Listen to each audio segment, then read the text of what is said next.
What if I told you the biggest threat to your money isn't the stock market, it's you? It's an interesting thought, isn't it? About 78% of Americans say they're uncomfortable investing. 78%. I gotta be honest with you, I was a bit shocked at that number. How does that strike you? Listen to this one. 4 out of 5 Americans have anxiety about their financial situation. Now, that one didn't surprise me. Because I don't know about you, maybe you're feeling it right now. That's why you're listening to the show. But 4 out of 5 Americans have anxiety about their financial situation. And listen to this one. And this one was really sad when I read this. This is right from Bankrate 2025. 43% of U.S. adults say money negatively affects their mental health, causing stress or worry. I got to be honest with you, I've felt that at times. Maybe you're thinking the same thing. Well, clearly we have a problem with financial anxiety, don't we? Which leads me to today's listener question. When I got this one, I said, wow, this is emotional. But this is what this listener wrote. It says, Ralph, I know I make emotional money decisions sometimes. And then she ends with this. Why do fear and greed affects me so much when it comes to investing? What a great question. And I pulled out those 2 words because those 2 words are so impactful, fear and greed. It's an interesting blend of emotions, isn't it? But the truth is this, fear and greed are powerful forces. We got to admit that. And oftentimes, maybe too often, they're behind our worst financial decisions. I'm going to get back to what I said a few minutes ago. The market isn't your biggest risk, your emotions are. And today I'm going to show you how to finally beat that emotion. Hello and welcome to the show. I'm Ralph. I'm so happy you've chosen to give me a little bit of your time. We're still in our final week of this investment series. Yesterday we talked about financial advisors. We talked about how they bring knowledge and keep you on track. But we also said that real financial success comes from choosing someone smart and honest. So if you missed yesterday's show, I'm going to encourage you. Go check out our show. You can see all of our shows right at our website. Simple website to remember, financiallyconfidentchristian.com. But today we're going to talk about fear and greed. Yes, kind of like the vices of man, right? We're going to pull how that pulls our strings when we invest.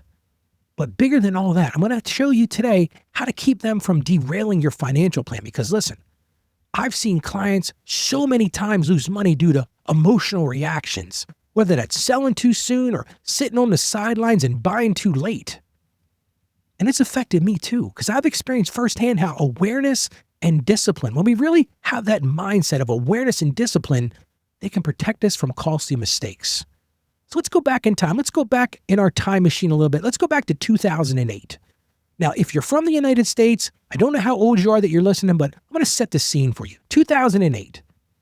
Headlines were screaming, the market's falling. There's going to be a huge collapse. The markets were falling daily. And this is a true statement. People's retirement accounts were down 30, 35, 40%. And if you watch the news, if you listen to anything during that time, the truth is fear was everywhere. And it was a contagion. It was contagious. Everybody was feeling this. And I don't forget it because I was feeling it too. And I had 2 particular clients that I want to share their stories with you today. Let's call the first one my panic seller client. Calls me one day and he says, Ralph, I just can't lose another dime. He said, Ralph, I can't stomach more losses. I can't do this. And I said to him, I got to be honest with you. I kind of felt the same way he was feeling. I said, well, think about it, pray about it, because I think that's a very important part of this. But turns out he sold everything. He said, I'm out of the market. But here's the problem with that. He locked in those losses. He was completely on the sidelines. And that decision meant he missed that rebound that did come months later. I've talked about it on the show before. Generally speaking, there's always a rebound. So what's our lesson here? That fear, that's what he was operating under. That fear-driven choice causes permanent damage. And my client felt that permanent damage. Well, let me tell you about my other client. We'll call him the late buyer. Now, this late buyer, man, he was swell. He said, I'm going to get out of the market before there's even a problem. He beat that rush. But here's the problem. He stayed out during that downturn. But then as he started to see the markets rebound, he rushed in at record highs. He did that what we'll call herd mentality. I'll talk about that in a few minutes. I never forget, he said this to me. He said, Ralph, everyone else is making money. I don't want to miss out. He had that fear of missing out. Here's the problem with that. Right after he got into the market's corrected again. And guess what? Boom, it hit the bottom again. His losses were immense because he bought at the top of the market. What's the other lesson here? The first one was fear. This one is greed. Those greed-driven choices often lead to buying high and losing money. And that's what I want to talk about today, because think about that. We got two completely opposite reactions. They're so important in investing. One was fear and one was greed. But what's the underlying thing in this? Because this is really the key strategy today. They were both driven by emotions, not strategy. And both of them ended in regret. So let me ask you right now, have you ever made a money move you regretted because of fear or greed? That's a tough question, isn't it? Because I have to ask myself that same question. Listen, I'm turning the spotlight on me. So we need to come to an agreement here. Emotional investing is common, but it's costly. We got to break that emotion. So you might be saying, Ralph, how do we do that? Well, the two big takeaways from today, write these things down. It's about awareness and discipline, because that's the antidote to this. When you have a virus, you go to the doctor. They give you an antidote. They give you medicine. Well, if you want to break fear and greed, the antidote is these: awareness and discipline. But I'm going to add a third piece of the antidote. A lot of people don't talk about this in the normal financial channels. God's Spirit. Because with God's Spirit, we can rise above that panic. Because let me just tell you something right now. You're a human being. You're a fleshly person. It's natural. I'm going to tell you this right now because a lot of people don't understand this and how impactful this is. You are naturally born greedy and you're born with fear. That's a normal emotion of a human being.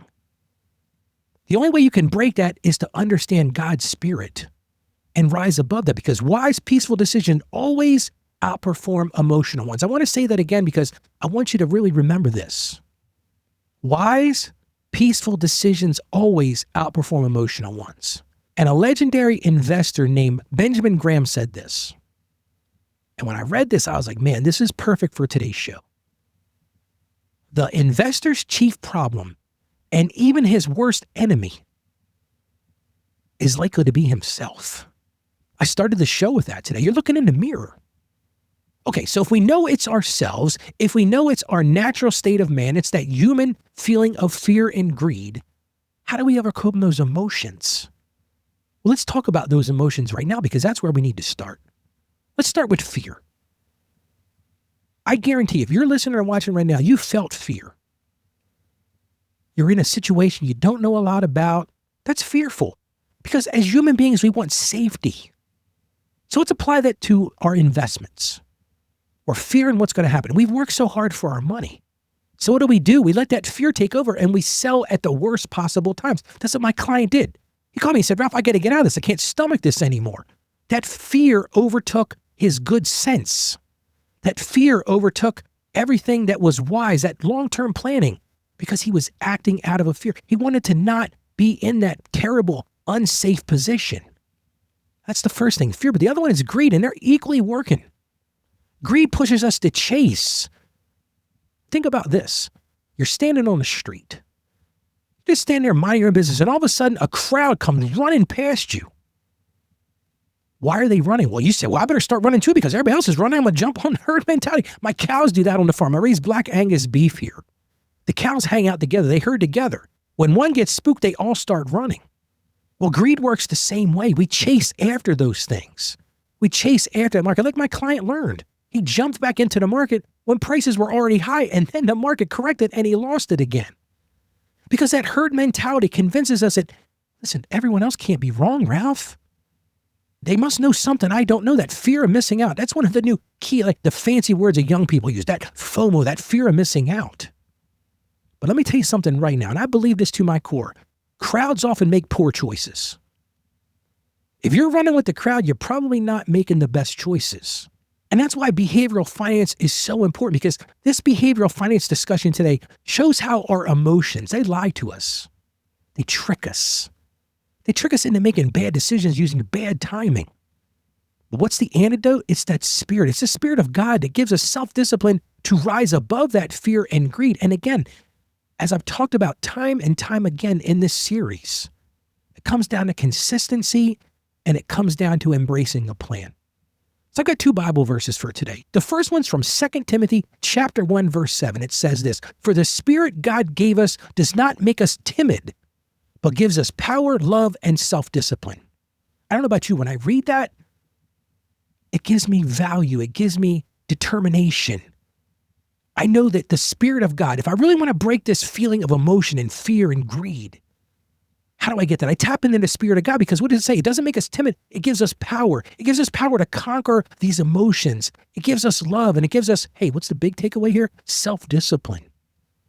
Self-discipline is embracing the fact that as a human being, you're going to feel emotions. You're going to feel fear. You're going to feel greed. But if we reach out to the Lord, he'll give us that self-discipline, which leads me to Proverbs 14:16.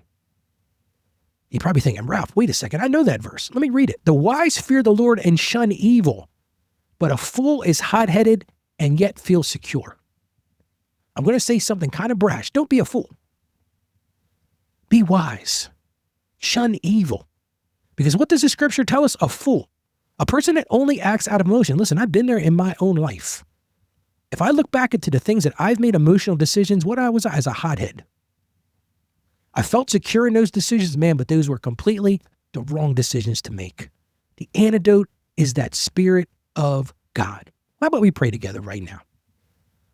Lord, we come to you right now, and we're battling these natural human emotions, these things that lead us to making bad decisions, that idea of fear and that idea of greed, Lord. So we just ask you right now for self-discipline. Self-discipline in our lives, and especially self-discipline in our financial decisions.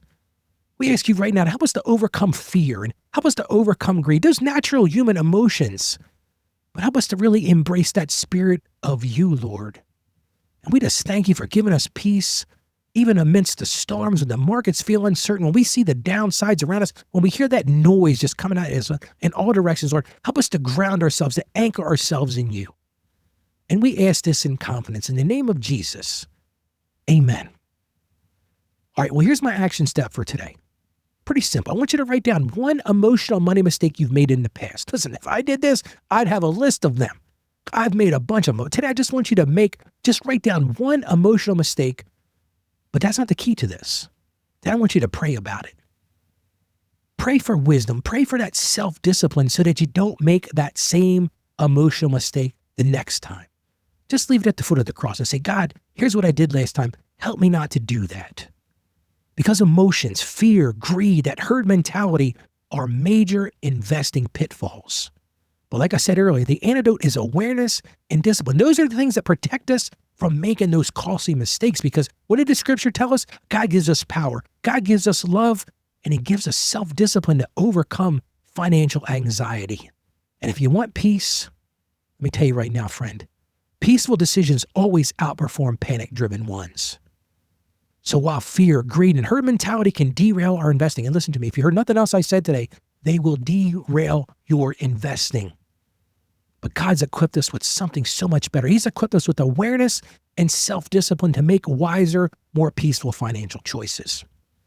Now, tomorrow, we're going to change it up a little bit. I'm going to address some people who have saying to me, Ralph, all you talk about is greed and making more money. No.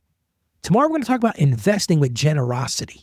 And we're going to talk about how to tie this into tithing and giving from your growth. I got a great listener question. They asked me a really tough question, but you got to tune in tomorrow to catch it. We're going to talk about how this investment growing can actually be tied into your giving. It's going to be a great show tomorrow. As I'm talking about the show, one of the things that you can do for me, I give a lot to you as I do these shows every day. Do me a favor and share this show with a friend. Share it with somebody who has that feeling of fear or greed or that emotional money decisions. So many people live in that fear and that greed and that feeling. What did the statistics say? So many people are living with that emotion. Just send them to our website. You can send them to financiallyconfidentchristian.com. Make sure they just subscribe and never miss an episode. And here's another thing you can do for me. One of the things that you could really help me with is leave a review about the show. Wherever you listen to the show, go leave a review. You can go right to our website, leave a review. Talk about how the show's helping you. Talk about how the show's impacting you. Because listen, people see those reviews and they're impacted by those. It'll lead us to more people understanding what we do here. And one more thing I'm going to encourage you to do, because there's power in prayer. Pray for one person you can right today. Stop what you're doing right now. Pray for that person. Encourage them. by passing along today's message that he don't have to live in fear anymore. Because the truth is, fear and greed don't have to rule our money choices. With God's Spirit, and I truly believe this, and I want you to believe this now, you can invest with peace and you can invest with discipline, and you can finally live at peace. So I encourage you today, go out there and live as a financially confident Christian. Stay financially savvy. God bless you, and you have a great day today, and I'll see you tomorrow.